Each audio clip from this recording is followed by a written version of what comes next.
In 1939, my father ran away from his hometown of Wacławek, Poland, towards Russia to escape the German invaders. He was 19 years old. A few months later, after settling into a small village just over the border into Russia, he sent for my mother. She was 18, and they had not yet married. In order to lead her to where he would be waiting, he hired a mule, a smuggler, who plied the border between the two countries. Do you have a daughter, Renee? So they wondered, what are you going to do with me? So he said, well, I came to take her over on the Russian side. Her boyfriend is there and he wants her. My mother says, are you kidding? She didn't believe him. So my husband was smart enough to give him a picture and said on the picture, please, I love Renee so much I cannot live without her. Please let her go. And my father says, you know what? He opened the lapel and sewed in the $100 was a lot of money at that time. That's what he wanted. When the war broke out, the bank only let my father take out $100 a day, which was 5 days. That's all he managed to take out is 500, and he gave me 100, mind you, just to save my life.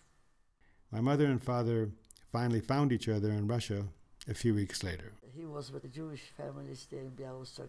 Felt sorry for us, so she gave him a room there that she didn't need. 2 weeks later, she said, well, I cannot keep you here anymore. I didn't have any food, and they cannot feed you. You have to find someplace. So we went to the Hayas. They took care of us a little bit. You have to go to Hayas. They'll tell you where you can go. And they gave us for the people that are here that ran away. So, so what was it? It was a big room, a piece of sack or something for everybody to lay down. Then in the morning they gave us some tea, hot water. And I said to my husband, this is going to be our life. So he said, you know what? I heard that the Russians say if you have a profession, they're going to take you deep Russia. And there it's going to be a normal life. They lived the remaining war years wandering throughout Russia. They made a life for themselves, learning fluent Russian along the way. For a time, my father worked as a ship's mechanic on the Volga. My sister was born at the southern end of the Volga in 1940 near Astrakhan. I was born in the far north of Siberia in 1943. They often found themselves with other groups of Jewish refugees in small towns or encampments organized by the Russian army to assist in the war effort. In the autumn of 1946, my family made its way to the Bergen-Belsen DP camp. This was a large refugee camp near the former concentration camp of Bergen-Belsen. Surviving Jews congregated here after the close of the war, and here people were able to find their loved ones as well as the fate of those still missing. At one point, it was the size of a small city of 30,000 people. There were newspapers, theaters, and cafes, and my mother sang in the cafes. My parents made many friends there who remained friends for life. It was wonderful. We met people that went through the same thing, some from camps, some from Russia, and we became like friends, like family almost. Every family had one room, and it was nice. Well, the Hayas, they were sending us clothing for us and canned food and all. So once a week we were standing in line and everybody received some things. Pretty soon my husband opened a school. There were a lot of young boys that were left after the camp. They were 22, they didn't have a profession. My husband thought, well, I'll teach them how to take apart a car. They were kind of wild, so he tamed them. He did it because he wanted to educate those guys. He wanted to put them in place. Although there were gates here and there, much of the area was circled with wire fencing.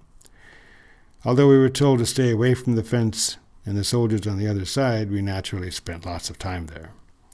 The soldiers often gave us chocolate, and I thought they were wonderful. Bergen-Belsen was the place from which many survivors emigrated, usually with the help of the JDC, whose mission it was to help settle Jews all over the world. The surviving members of my own family went to Israel, Brazil, Canada, and in our case, America. Every few weeks, my father would take the family to the train station where 10 or 12 other people were milling about, hugging and embracing, sometimes tearfully. Baggage and blanket-wrapped bundles were scattered about the platform along with confused children. But all I saw was the train and its mechanical elegance, spewing smoke and exuding unimaginable power. I wanted so just to get on it and go to whatever exotic place it would end up. What an adventure. Several times I boarded the train only to be yanked off by my father, who said, "We're not going." I always wondered when it would be our turn and where would we go. I later discovered that they were emigrating to places all over the world: Israel, Brazil, South Africa, and for a lucky few, America. One day my aunt and uncle got their turn. They were leaving for Israel via Brazil. Philip, my cousin and constant playmate, was also going, of course. I cried when the train pulled away. In late 1949, it was our turn. My father told us soon we would be leaving. "Where to?" I asked. "America," he said, which meant nothing to me at the time, just a new, different place. But I was so excited.